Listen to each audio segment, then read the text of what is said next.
No. I want to say welcome to Public Affairs, Public Access. This is a very interesting show. I'm your host tonight, Dr. Gilmore, and we're going to have a discussion that focuses on mental health.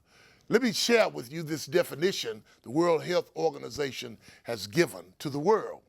Mental health refers to a broad array of activities directly or indirectly related to the mental well-being component included in the World Health Organization's definition of health. In parentheses, it is a state of complete physical, mental, and social well-being, and not merely the absence of disease. And that simply implies it's related to the promotion of well-being, the prevention of mental disorders, and the treatment and rehabilitation of people affected by mental disorders. I have a very distinguished panel tonight to share with you on this subject, which we know has been tremendously impacting America, your community, and in many cases, your homes. We also know that almost 40 million Americans are impacted every day by mental illness of some sort. And then, of course, almost 30 million, we're going to hear tonight from our psychologists at the table about how people have diagnoses which have impacted people in the legal system. We have one of our tremendous lawyers with us tonight, as well as how it affects people in the community in a number of other ways. Without any further ado, I'm going to let the round table begin with an introduction of themselves and, of course, how they might be able to share this information with you. First up is my good friend, the counselor. Dr. Gilmore, it's exciting to be here tonight. I'm Attorney Lori Gray, and for the last 27 years as a lawyer in this city and working in this country, you hit a very important point. At this time, the issue of mental health, mental illness is touching everything almost that we do in the legal community. You talk about accountability, holding people accountable for what they do. But what does the legal system do when a person is not mentally sound enough to be held accountable for their actions?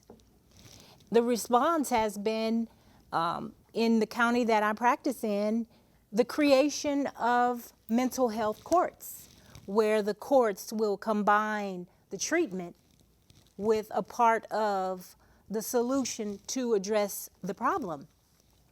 And many of the people that I come in contact with, for the first time, will have access to doctors. And that's concerning because without the treatment, without the doctor, without the medication, the problem persists. The doctor is in the house tonight. We do have a doctor, your friend. Yes. Yes. And to that, Dr. Rashida Piron is someone that I met on a case, and that case would not have been resolved purely from the legal side without her input. So I'm really happy to be joined tonight along with you, Doc, with Dr. Rashida Piron. Yes, hi. Psychologist. I've been a licensed clinical psychologist now for over 15 years, and I've been working with all ages from the age of 3, my oldest patient being 96, and I've seen a lot. And I'm glad I'm here today with this distinguished panel to talk about all the issues that we have, in particular the stigma that we still have when it comes to mental health. A lot of people do not get services because they're afraid of what people will say. Oh, I'm not crazy, or I'm not this, I'm not that. And so often people are left untreated, even when we do have the resources. So I'm definitely glad to be here today to talk more about the issues that are affecting us. What do you How do you look at this definition that the World Health Organization I love has that. shared? I love that definition because it's encompassing almost everything I think we forget about, and we're focusing more on just being healthy. I think often people say we're operating from a place of deficits, but I want to operate, how can we be better?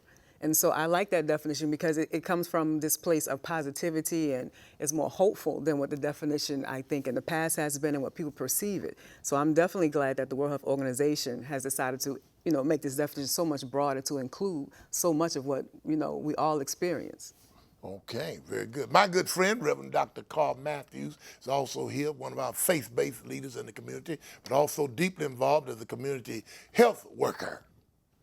Dr. Gilmore, thank you for having this discussion tonight as we jump in and talk about mental health and having this conversation. I've been working 36 years in August in the ministry, and I've seen it in the church, I've seen it in the community, and I've seen it in my family. And certainly it was a benefactor for me once I understood the effect or the dynamics of mental health issues. Number one, it helped me interact with my relatives in a different way.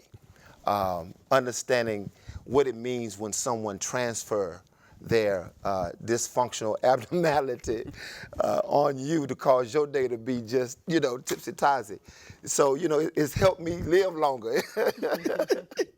It's helped me live longer. But certainly I'm appreciative of this. And as a community health worker, what we do is we identify services and resources so we can help navigate people. Several years ago, we was at the National Call in Washington, D.C., that the Methodists held, and we talked about the co-modality.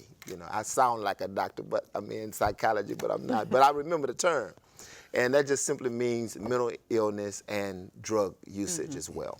And I was very proud to be a part of that. I think we were there for a week to talk about that and made that national call. And thus we came up with the faith-based initiative, health and wellness initiative to implement health ministries in the churches. And so that's pretty much my expertise in helping create that kind of health model within the church and having strategic partnerships with the health community. Because it is critical. There'll never be enough psychologists, psychiatrists, or counselors who we also have to grace our table tonight of specialists, Ms. White. Yes, sir. Hi, everyone. My name is Drika White, and I am a licensed psychological associate. I'm here amongst this distinguished panel, and I'm very grateful to be here. Mental health has plagued my family, so much so that it's not called mental health now. It's called being retarded or being ratchet or being ghetto. So it speaks to me, being from a very small town of Plaquemine, Louisiana, growing up. You see people who I'm don't. sorry, what's the name again? Plaquemine, Louisiana. Plaquemine. Where's that located? Near Baton Rouge, Louisiana. Okay. Oh, Baton Rouge. Oh, Yes, yeah, sir. Baton Rouge. Near Baton Rouge. So this is a very personal issue for me, and what I want you guys to take away from this is that you do have people who care about you. I don't want anyone to have the stigma of knowing that they have something really wrong with them. I am a counselor, I'm a therapist, so it's my job to bring out the things that you can't bring out on yourself, by yourself, excuse me. So you need to know that there are people in this world who care about you. We care about your feelings. We care about your emotions. However crazy they may be, sometimes up and down, we do care about you. So we're asking that you guys call, give us questions, offer feedback, follow us on social media. Whatever you can do to spread the word about this awesome show, we really appreciate it. Well, you definitely brought up a location that has been in the news recently, Baton Rouge and Dallas, the shootings, the incidents, which focus on the, what did you call it? Wretched? What did you call it? Ratchet? Ratchet. Ratchet. Yes, That's the what ratchet. we're called, Yes. being ratchet. Ratchet. We act Okay, so abnormal. do you have, I guess the question would be, in the audience, do you have anybody in your family which could fit that definition? Because sometimes we do use other definitions. We don't say mental illness, because you don't have a diagnosis. Is that right, doctor? No, we say that's that crazy. That's that crazy, or that's that crazy aunt. crazy as a Betsy bug. People just say all kind of different, terminologies, but no one really talks about what is really happening to that individual in your family. They kind of ostracize and make fun of, but no one really just talks about what's So going on. how do we deal with this stigma? Everybody's talking about, let's break the stigma, real nice terms, but even the people who were involved in the shootings, Counselor, were not diagnosed, correct? They were not, no, they were not. And the thing about it is, because of what happened, we're not even sure. Like, I literally lived, let me just say this, I was in Baton Rouge that weekend, and my mother lived a mile away from the shootings. And so I was definitely impacted, because we were actually about to go get breakfast in that area when I happened to turn on the news just to see what was going on. And I was like, wait, is that my neighborhood? And the way that it made me feel to know that close to me, people got killed.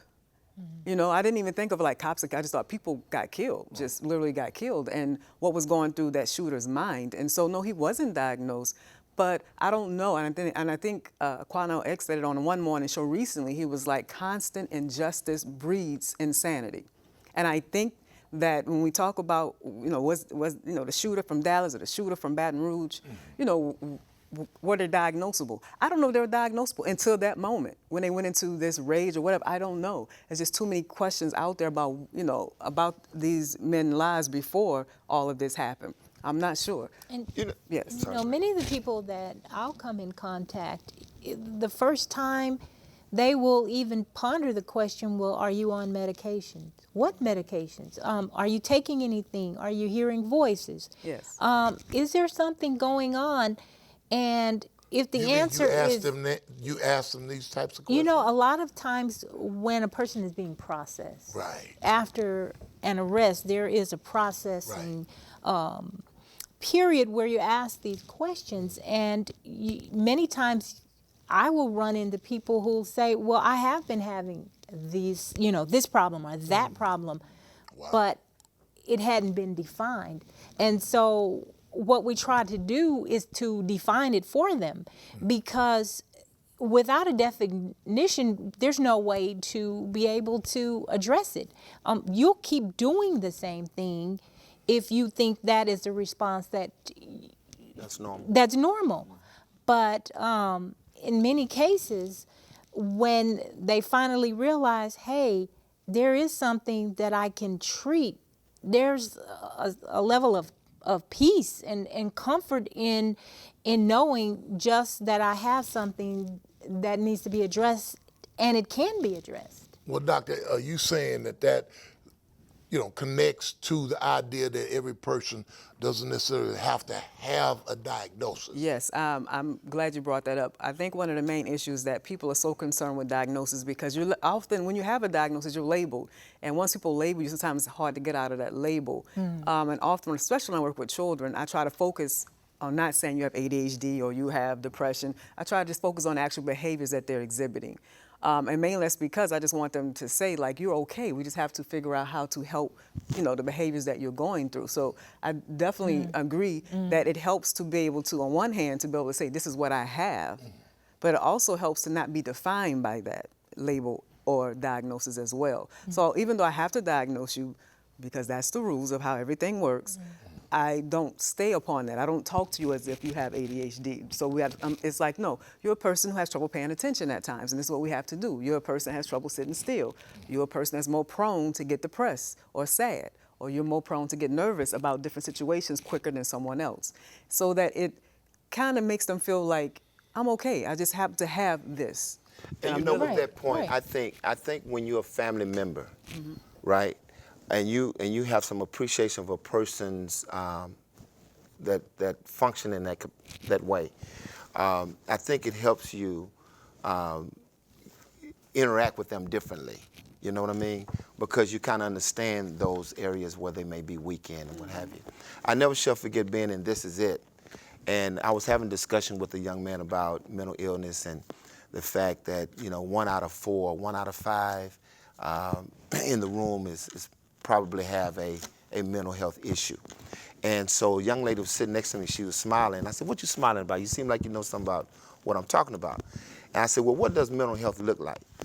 And she said, the people in the room. And I thought that was very classic, because You had people dressed up, you had people dressed down, you had people dressed athletically. And it didn't, I think one of the things that people have a perception of what mental illness is supposed to look like. Someone that's digging out the a dumpster, or someone who's walking down the street. Yeah, well, that's extreme. But what about those persons who deal with fear and anxiety, depression, frustration, those type of things? And I've been kind of dealing with that theologically. After talking with a young lady who had been abused sexually at the age of 7, now she's 13, and she's inspired to write a book, It's Okay to Tell. And I want to encourage her with that. And so I decided to talk about that in church because I saw it scripturally. And I think we need to deal with this not only from a secular perspective, but also theological, and understand that it's not new. It's not new. You can find it in the Bible. And so I came from John 20, where the disciples were behind closed doors, shut because they feared the Jews. And so my subject was come out the closet. The whole point and objective of that was to address those things that may have you hostage, because the longer you don't address them, the longer you stay confined, and the longer you limit yourself to function in society. And so I just believe that once we get educated about the symptoms, understand the person who may be suffering from those things, and then demonstrate love to work with them the way that they need to be worked with so that they can be empowered.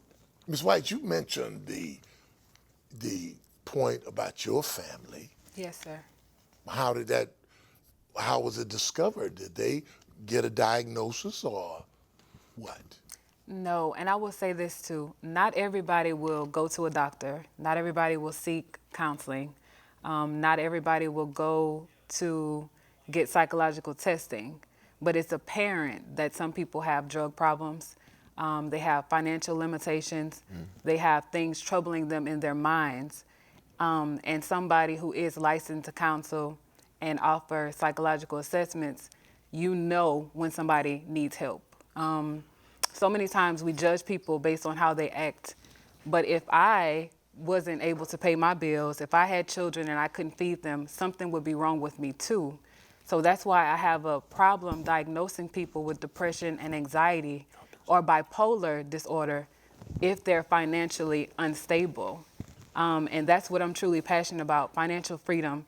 So many people who are labeled with having a mental health disorder are not financially free. And Dr. Gilmore spoke earlier about the, I say victims who took it upon themselves to kill police officers. Not everyone who kills someone has a diagnosis. Not everyone who kills someone will be diagnosed. I feel like if you kick a dog long enough, they'll bite you. And I feel as though that's where our people are. If you kick us long enough, eventually something is going to happen. Is it right? It's not. But again, if you kick a dog, he's going to bite you. Counselor, you want to speak to that, the legal dynamics there? Well, that, just reflecting on Dallas, reflecting on, if I'm hearing you correctly, you're saying that being exposed to a certain level of circumstances, are you saying that could also cause a predictable response? I am to lash saying that, back out? I am saying that. So many times we see it. Abused people abuse other people. If you grow up in a household and you watch your father abusing your mother, male or female, you might in turn abuse your spouse, male or female. Child abuse. Most victims of child abuse, child sexual abuse, they become predators on other children. So what we're seeing in the media is not new. I feel as though the streets have spoken and they are saying that they're tired of watching our people be killed. So just like the U.S. government organizes an army, a navy, a coast guard to protect our country, the neighborhoods are saying we need to protect our people. Does it make it right? It really doesn't, because again, we're falling victim to the oppression that someone else is putting on us. And it's another idea of modern day slavery, if you will, that people are going to prison because they feel like no one is doing anything.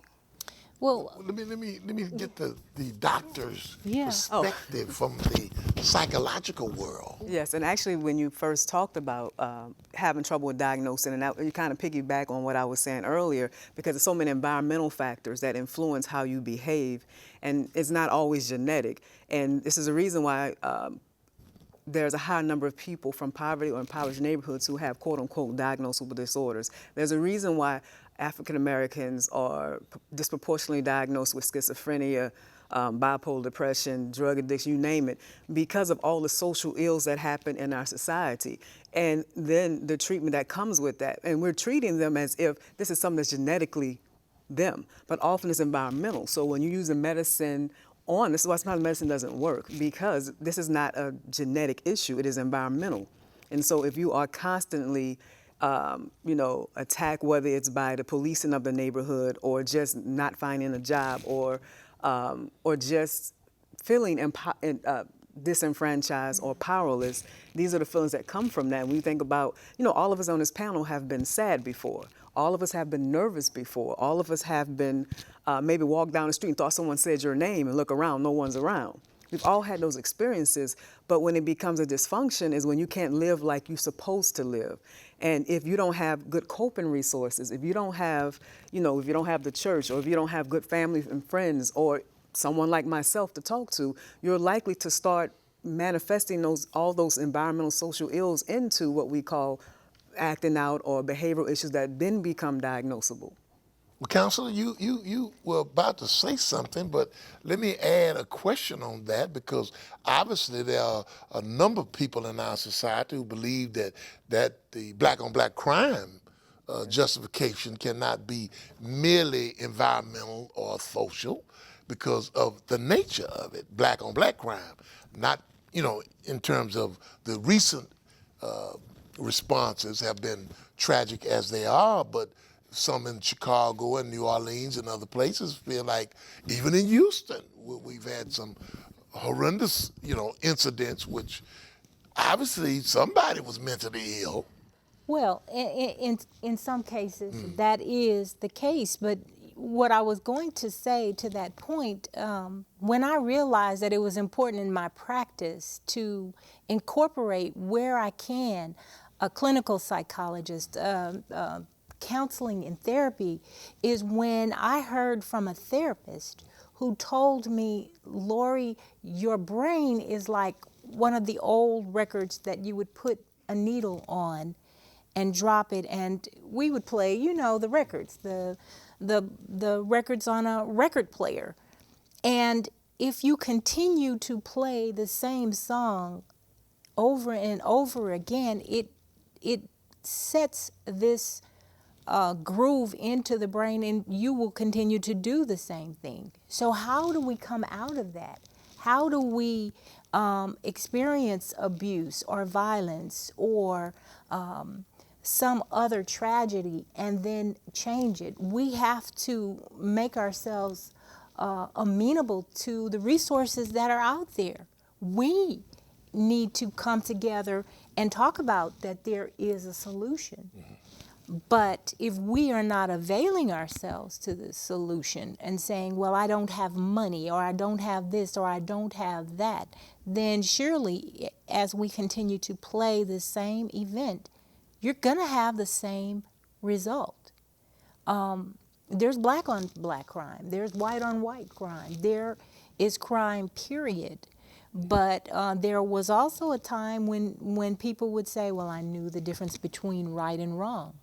And I'm just thinking about what the pastor would say on that. So is it right for me to be mad and then kick the dog? Or do I figure out why I'm mad and then do something about that?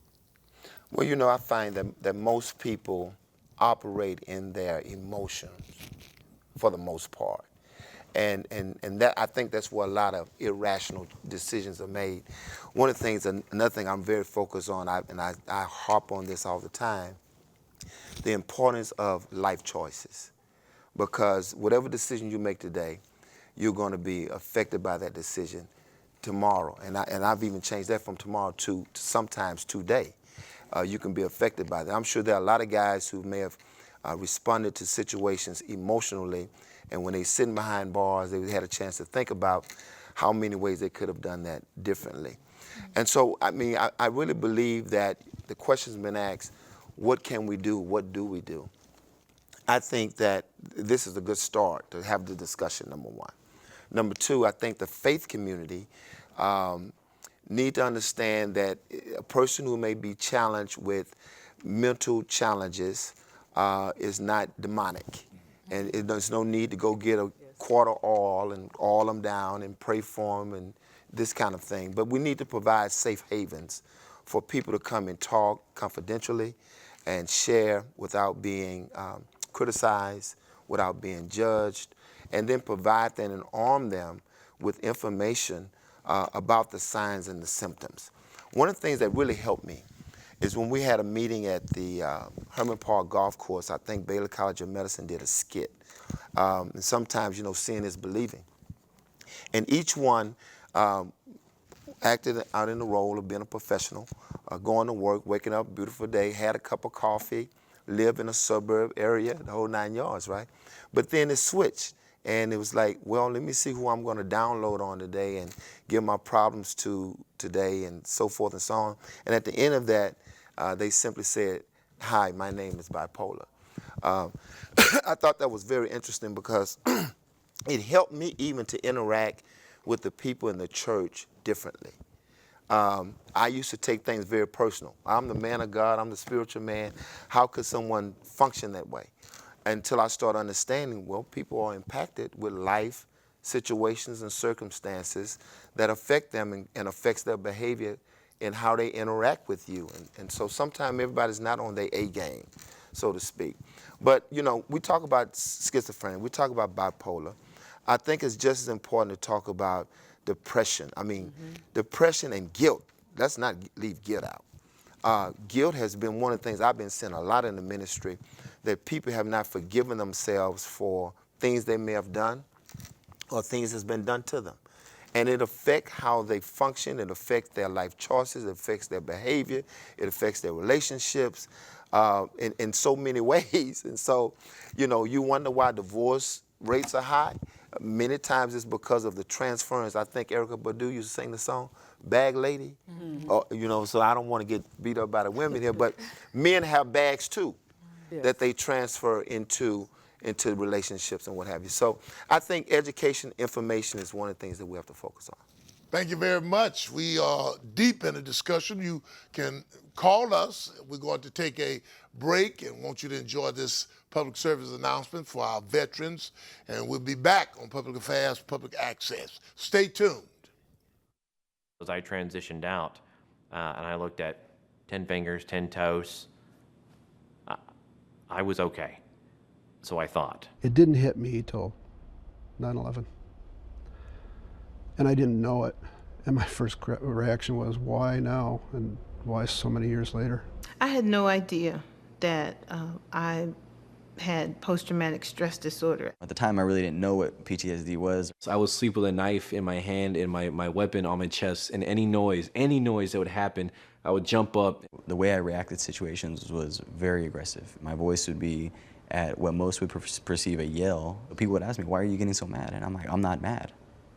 This is just how I talk. It makes you not want to do nothing. It makes you want to stay secluded in your home. I was raging. I was very, very angry. There were fights, just a lot of negative experiences, and I had no idea where it was all coming from. I was doing an absurd amount of alcohol and drugs. I was trying to alter my reality, my consciousness, because my consciousness was not very attractive. I remember going to the Naval Hospital, and they had this giant chart that said all these symptoms of PTSD. And I looked at it, and my heart just broke because I was reading the whole list, and I was experiencing every single one of those symptoms, every last one of them. My wife finally says, you have to go to the doctors. Family physician said, you're going to go to the VA, or I'm going to take you. The VA was very good. They had some people that were there that were trained to help me onto that road to recovery. For the first time ever, I felt like, whoa, I can actually talk to a professional that's been in my shoes. That, you know, sympathy is one thing, but empathy is actually when somebody has walked through those shoes and they can identify with what you're going through. I felt that I was the only one until I started connecting with other veterans and I heard their stories. I could breathe. Therapy is such an important process. It's very hard to shrink yourself. Your mind is so nimble, you really can't, you can't get in there between. But sometimes we can see our problems in someone else. They taught me how to deal with my problems and how to reduce the nightmares, how to reduce the anger and all the frustration. After I started receiving counseling, I was able to better recognize my triggers. So I was able to understand, you know what, I better step aside, take a breather, walk away. Now I can get through the day without having a flashback, and I was finally sleeping through the night where I could actually function the next morning. Through counseling and meeting with other veterans, I found a common bond, that camaraderie, that esprit de corps that we're taught while we wear the uniform, that is still available on the outside. There's always going to be problems in life. I mean, that's what life is. But you can eliminate some of those, or you can minimize some of those issues. I still have my peaks and valleys, but I know how to cope with them. There's no way to do it by yourself. I've tried that road and it doesn't work. There's people out there and resources out there to help. So just take advantage of it. You got to find that link with somebody that'll make you let it go.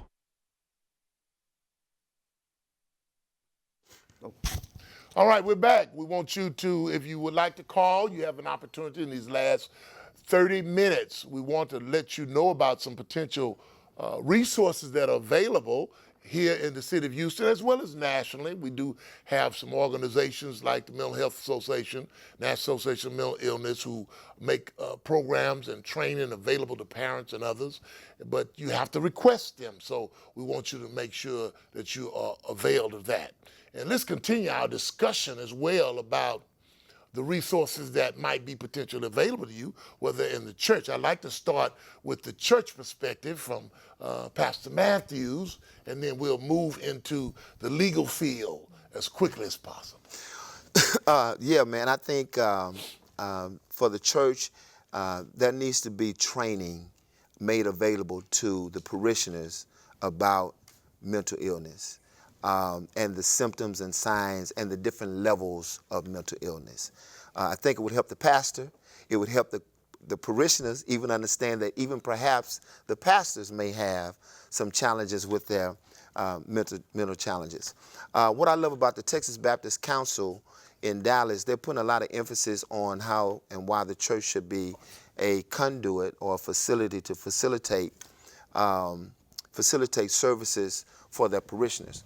And so with that, I think it's easy for the church to provide and identify resources that's available when they identify persons. I mean, I got several examples. One young lady, middle of the church, in the peak, the pastor's hooping. A young girl, she's walking down the middle of the aisle, come from a very dysfunctional home. I mean, 3 generations living in the home, urine all over the place, quartz, beer bottles in the living room. It's just a crazy situation. But this young lady, who was supposed to be in special needs, she would wait every morning, every Sunday morning, rain, sleet, or snow, to be picked up to be taken to church. I figured out that was her place of refuge. That was her place of peace and comfort. And one day, she walked down the middle of the aisle while the preacher was hooping, and she has this outburst, and she's using profanity, and she's just reacting. And they ushered her to the back, and they started laying hands on her. I thought they was beating her for a minute, praying for her and what have you. And I did further investigation to find out that what happened was she just had a different medication and she had a reaction. And so I think when we are informed and educated, then we can give the proper prognosis to the diagnosis. You know what I'm saying? And so that's just one of the things that I think that really needs to happen. I've spent time in trying to do that. I guess, too, the training for clergy. Yes. You think that the clergy have not addressed mental illness training because of the spiritual side, or quote unquote just the oil? I guess that goes back to the counselor's point of, not forget the oil. But I mean, that was a French priest, I think, yesterday in France. It was. His throat was cut in the church. I mean, let's face it, there was some guys last year, and it may have even happened this year, pastors who committed suicide. Right. Because they were just overloaded. And many pastors don't have outlets. I mean, they are the guys, they are the women who everyone goes to and downloads on, and you have this image that as though you are problem proof. You don't have any issues. You don't have any daily crises and what have you. And it's just not the truth. And so I never shall forget another situation. I asked a pastor, I said, listen, Doc, give me a nugget of what I can do in ministry. Just started this church. You know, give me some. I thought he was going to give me something very profound. You know, something from Zechariah, you know, 3rd chapter, 20th verse. And he said, Matthews, get a therapist. I said, what? A therapist? But I come to figure out that a therapist is good. It's good to have a place. You sit around two of them. Yeah, I need to make an appointment, just go and talk it out sometime. You sit around two. Well, the doctor, what do you think about that on the therapy side? I mean, is it that you don't necessarily have to be in the middle of an episode or a breakdown? How do you recognize that you need a therapist? I mean. And that's a good question, because as we all said, we've all experienced sadness, we've all experienced nervousness. At what point do you say, I think I need help? This is when you cannot live like you normally live, where you don't want to get out of bed, you don't, you find you're not. I give you an example, like when Hurricane Katrina happened, because I'm from New Orleans, and I was living in Baton Rouge, so all my family moved in with me, and I was actually teaching at Southern University at the time, and we had all the students from New Orleans, from Xavier University, Dillard University, all the University of New Orleans, the HBCUs all came to Southern University for Baton Rouge for that particular semester. So all of a sudden I went from having 60 students to over 100. And in my home, I had all my family living with me who were feeling displaced. And I was the strong one because I'm the psychologist, I'm the counselor. And so I was literally like taking care of everyone because no one was working. Everyone was this went on from August to December. And I'm also teaching. And I found myself playing on the computer, playing video games. Now, anyone who knows me knows I do not play video games. I don't have the time for that. But I found myself playing over and over and over again. And then it finally hit me. I said, I'm depressed. But I didn't pick that up in myself because I'm thinking I would be crying, I would seem sad. But it was my behavior that was starting to disrupt the rest of my, everyday functioning.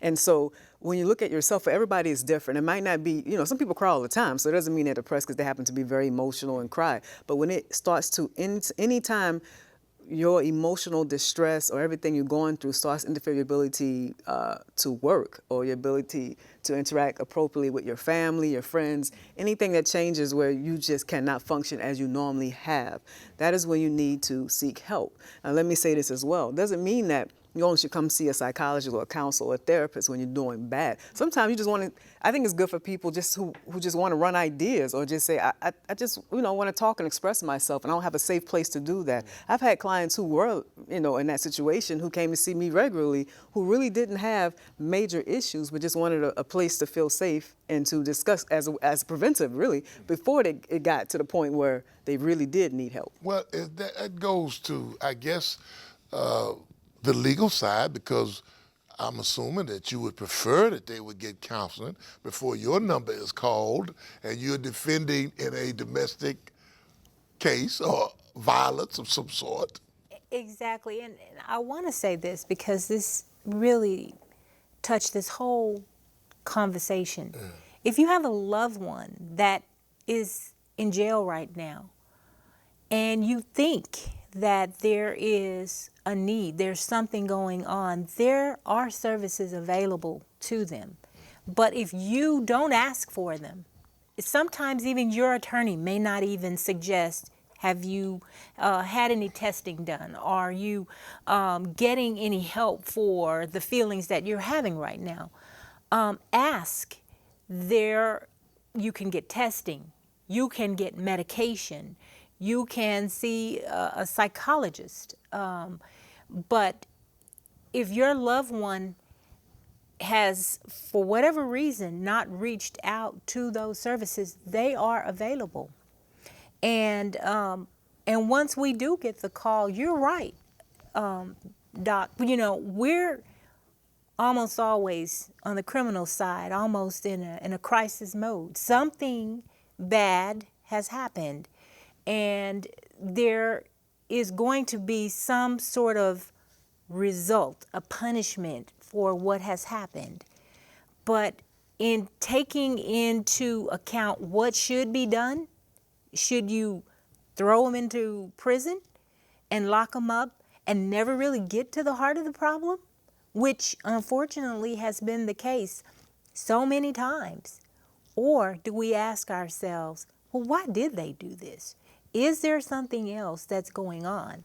And if we don't ask the other question, if we just say punishment, punishment, punishment, and not necessarily try to get to the solution, then we're not moving as a society. We're only, perpetuating the same cycle. And in many cases, there are people who need the help, may have never gotten the help, may have never even thought about it. But this is the time to start thinking about it. So you're saying after the fact is late, and the doctor is saying you need to be aware of before the fact. Yes, it's about, some study I read, it was about 70% of people who are in prison have a mental illness or a mental health issue, 70%.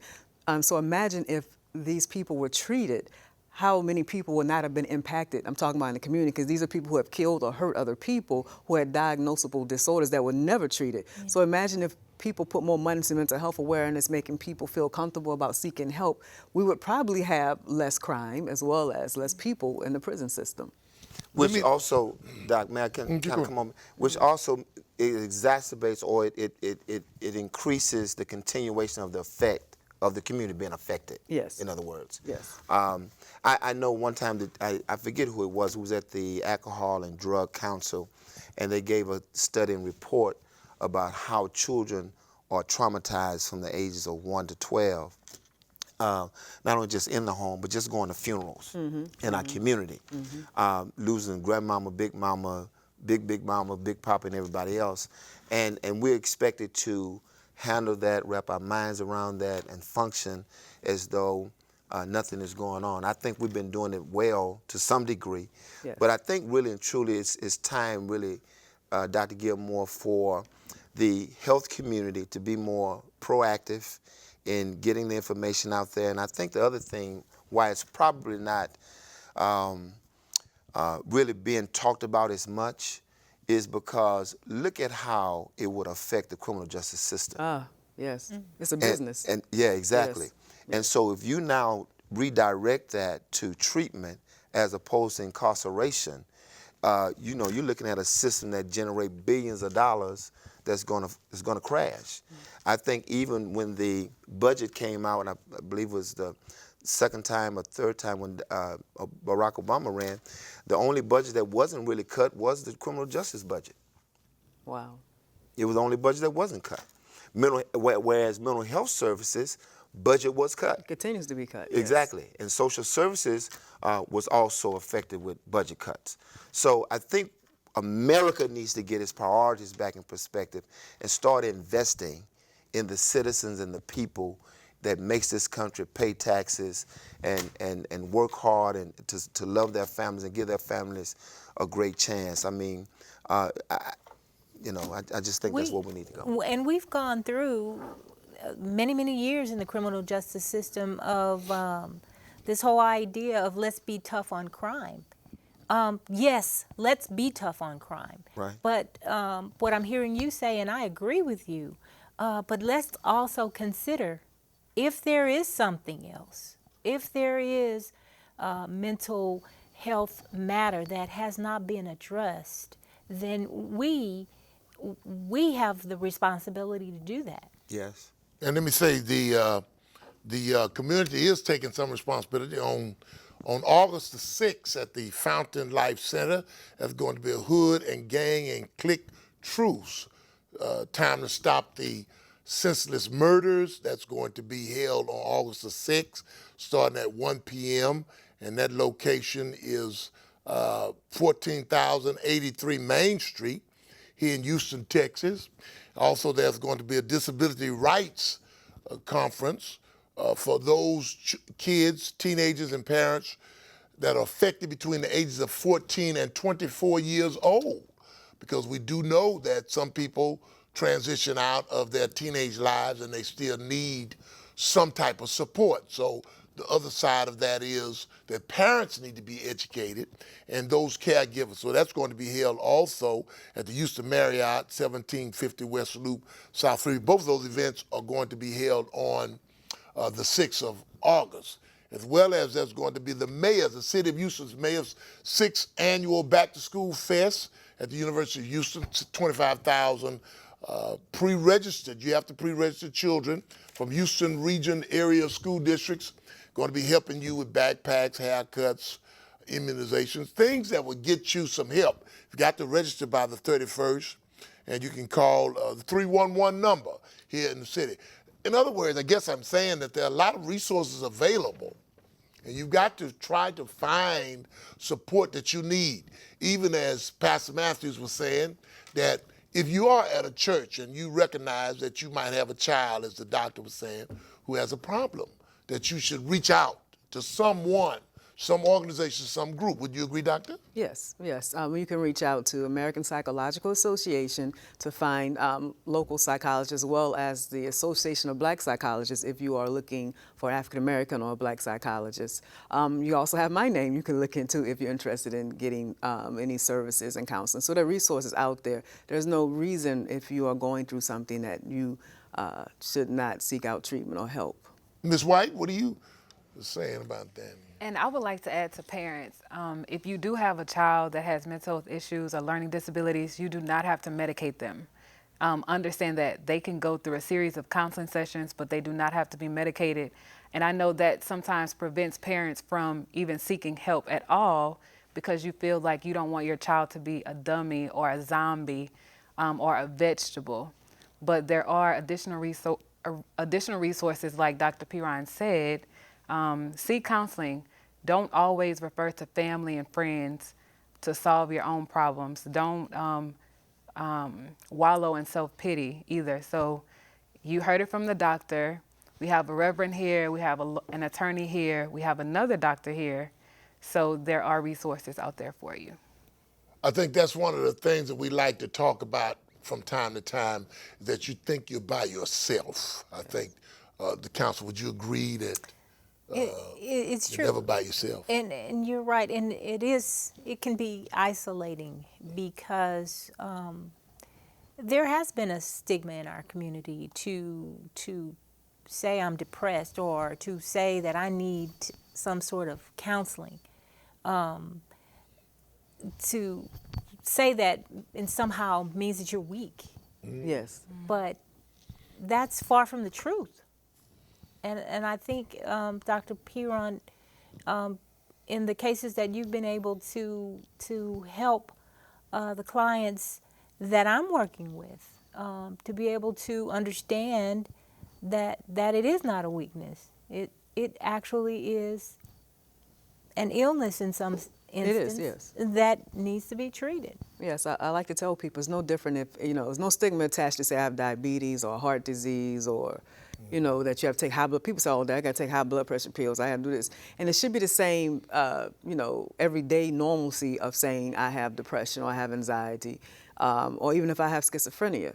And we don't do that. And there is no difference. It's just how our brain works. It's how the environment impacts us. And so the more and more we talk about it openly, and that it's okay. And I think it's more of a southern region because I went to school in D.C. and I found people were more comfortable saying I have these different disorders. But here in the South, you go to church or you use drugs and alcohol to deal with your issues. So it's very hard if you are the person that's like, well, this is how my family copes, but it's not enough.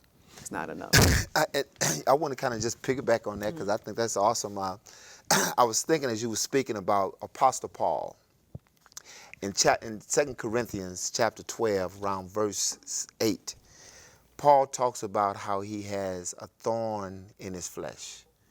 And he says that he went to God 3 times and God answered 3 times.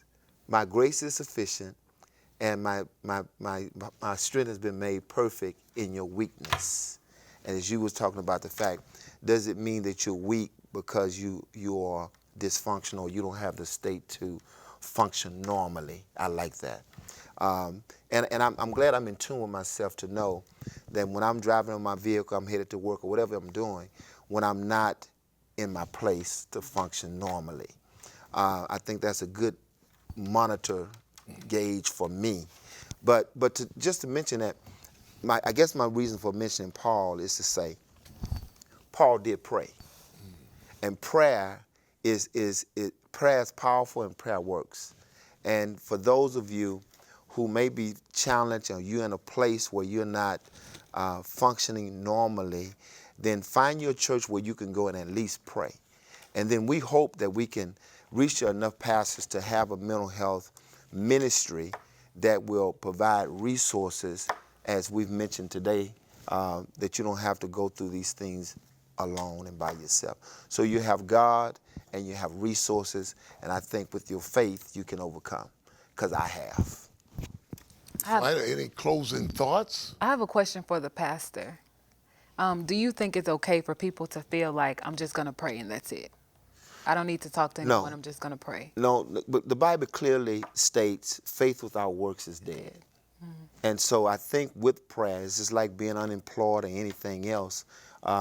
Prayer is a benefit that God has given us to have access to Him, but certainly you have to put some work behind it as well and use what's available. I think that you two young ladies who've been trained and skilled in your field of mental health is an asset to the ministry.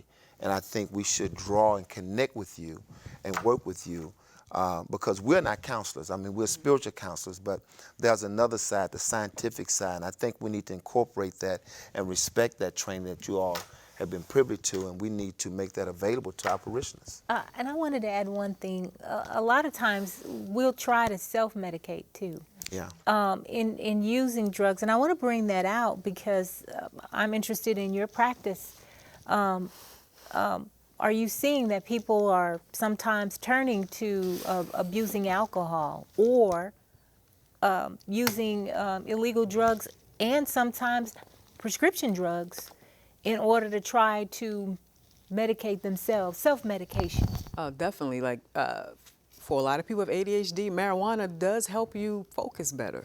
And so people use that as an excuse. Like I had a lot of students when I was teaching at Southern University who would, you could tell they had been smoking, and they said, this helps me focus. And as a professor, I would look at their grades and said, not quite much as you think it is.